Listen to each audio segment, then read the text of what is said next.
మాటలు అంతా అయిపోయింది అన్నట. ఈయన దండం పెట్టిండు, కేసీఆర్ దండం పెట్టిండు. ఎప్పుడు పడితే అప్పుడు అపాయింట్మెంట్ చేయకు, అక్కడ ఉంది టైగర్. ఓయ్ అమ్మని స్వామి రంగు, ఎప్పుడు పడితే అప్పుడు అపాయింట్మెంట్ చేయకు, అక్కడ ఉంది టైగర్. మరి టైగరు ఎన్నాళ్ళు ఉంటుంది బోన్లా ఇప్పుడు బాయికాడ వండుకుంటే టైగరా? ఇప్పుడు జనాలకు సేవ చేయాల్సిన లీడరు, జనాలకు సేవ చేయాల్సిన నాయకుడు ఇవాళ గజ్వేల్ జనాలు ఆశపడి గెలిపించి ఇది చేస్తే మరి ఆ టైగరు బాయికాడ వండుకుంటే ఎట్లా? ఈ జనాల తిప్పలు ఎట్లా? ఈ జనాల గోసలు ఎట్లా? నమ్ముకొని ఓటేసిన వాళ్ళ బతుకు ఏమైపోవాలి? మరి వాళ్ళ గురించి ఎవరు కొట్లాడాలి? అసెంబ్లీలో కొట్లాడితే టైగర్ అవుతాడు, కానీ బాయికాడ వండుకుంటే టైగర్ ఎట్టవుతాడు? అంతేనా కాదా? సరిగమలు రానిదే సంగీతం రాదు, సహృదయత లేనిదే సాహిత్యం అవ్వదు, సంస్కారం లేనిదే జనం గొడుగు పట్టదు, న్యాయ తత్పరత లేనిదే నాయకత్వం వహించదు, చదివినంత మాత్రాన చిత్త సంస్కారం అవ్వదు, పదవి దొరికినంత మాత్రాన ప్రాభవంబు కలగదు. నువ్వు గుండె మెత్తదనమే మనిషి గొప్పతనానికి గుర్తు. నువ్వు గుండెను కలిగించుకొని జనాలను మరి ఏ రకంగా నేను ఇది చేసుకోవాలి, ఇంకా రాబోయే రోజుల్లో పెద్ద కుర్చీని కూడా నేను ఎట్లా గుంజుకోవాలి అనే సోయి ఉండాలి. కానీ పెద్ద కుర్చీ ఊసిపోయింది, అంత పోయింది, పవర్ పోయింది, ప్రచారం పోయింది, పలుకుబడి పోయింది, ఏముంది ఇప్పుడు ఎమ్మెల్యే పదవి ఉంటే ఊరు కాదు, పోతే పాడు కాదు. నీ పెద్ద కుర్చీ పోతే తెలంగాణ జనాలు సరే అలో తీర్పిచ్చిర్రు. మరి ఇప్పుడు గజ్వేల్ జనాలు నీకు రామసక్కని పదవే అంటగట్టిరు కదా, గజ్వేల్ జనాలు రామసక్కని పదవి అంటగడితే నువ్వు పాలు పచాకము ఫామ్ హౌస్ కానీ ఉంటివి. మరి టైగర్ ఎట్లా అన్నట్టు? అసెంబ్లీకి వచ్చి కొట్లాడి ఇగో ఇది గిట్లా నా ఆయాంలో మేము ఇది చేసినాం, ఇగో ఎవరా మేము ముంగటేసినాం, దానికి కాంగ్రెస్ వాళ్ళు ఏమంటారు? అగో మీ దాంట్లో గీ తప్పు జరిగింది, ఎట్లా జరిగిందో చూపి అద్దం ముఖం ఒక్కాడ ఉంటే కథ బయటపడుతుంది.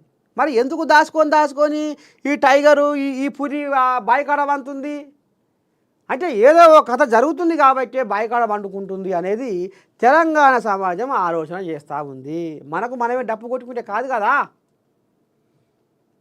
కనీసం గజ్వేల్ జనాలైనా అనుకుంటారు కదా. ఏమంటారు? మేము ఇంతకాలం గెలిపిస్తే కేసీరావు ఏముందే ఈయనే బాయికాయనే పంతుండు, పొలం బాడ పెట్టుకుంటా, ఇది ఎక్కడి కర్మ, ఈ కర్మ పాడైపోను. అరే ఒకటి ఆడునవే అంటే నీయం పెట్టే ఉంది కుంపటి అన్నట్టు అధికార పార్టీలో ఎంటవాడాలి, వాళ్ళని తిప్పట్లాడాలి, వాళ్ళని ముక్కు వచ్చి ఉరమడగాలి. కానీ ఏముంది బాయికాడ ముద్దుగా ముసురుకుంటుండు అనే కాడికి వచ్చింది కథ. ఆ టైగరు బాయికాడ ముసురుకుంటుండు. ఇక పోతే అట్లా కాదు, సెక్రటరీ ఊరికి పోతుంది అన్న,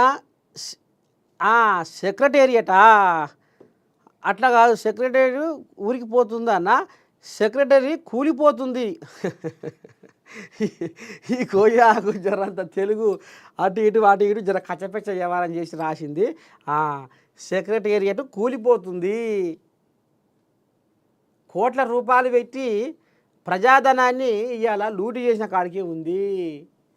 అది మరి ఎన్నాళ్ళు ఉంటుందో ఏం కథో. కానీ ఇక అందుకు పోయే సర్కారు అధికారులు ఇట్లా మీది మొక్కనే చూసుకుంటారట ఆయాలకు ఇయాలకు. ఎందుకంటే ఏడంగా ఏ పెచ్చు ఊడి మీద పడుతుందో, ఏడంగా ఏ పచ్చ ఊడి మీద పడుతుందో, గడికి పోయి ఆఫీసులో పోయి ఇటు రాస్తున్నారు, మళ్ళీ వచ్చి చూసుకుంటారు బండి మీద కారు మీద ఏమైనా పడుతుందా ఏం కథ అని. మరి గాడికి వచ్చింది కథ.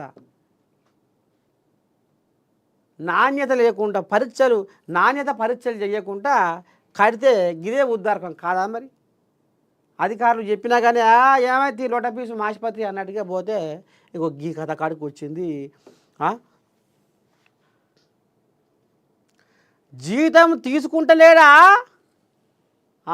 ఇక నిన్న కాంగ్రెస్ కార్పొరేటర్ కూడా స్పీకర్కు కాగితం ఇచ్చిండు. ఏం సంగతి అయ్యా, ఆయన జీతం తీసుకుంటలేడా? ప్రజల సొమ్ము ఆయన ఇంటికి పోతలేదా? 2,50,000 రూపాయలు తీసుకుంటలేడా? లెక్క కట్టు. ఇప్పుడు 15 నెలల సంది అసెంబ్లీకి పోకుండా జీతం తీసుకుంటుండు 2,50,000. ఎవరి సొమ్మని తీసుకుంటుండు, ఎట్లా అని తీసుకుంటుండు? గజ్వేల్ జనాలు గెలిపించింది, గజ్వేల్ జనాలు మా కోసం తిప్పలబడతాడని గెలిపించింది గిందికేనా? అసెంబ్లీకి ఇక మరి మొత్తమే బంద్ అయితే ఎట్లా?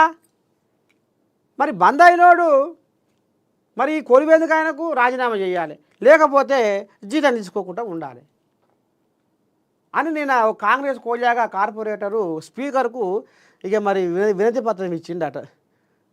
అసెంబ్లీకి వస్తలేడు కాబట్టి ఆయనకు జీతం ఇవ్వద్దని. ఎవరు పడితే వాళ్ళను అలో చేస్తే ఎవరు ఏం చేస్తారో నర్సయ్య, నీ సీఎం నిన్ను రాణిస్తాడా? ఎవరు పడితే వాళ్ళు.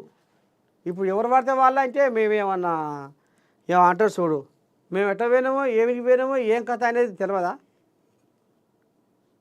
నేను న్యూస్ నుంచి పోయినాం, మా చేతిలో లోగో ఉంది.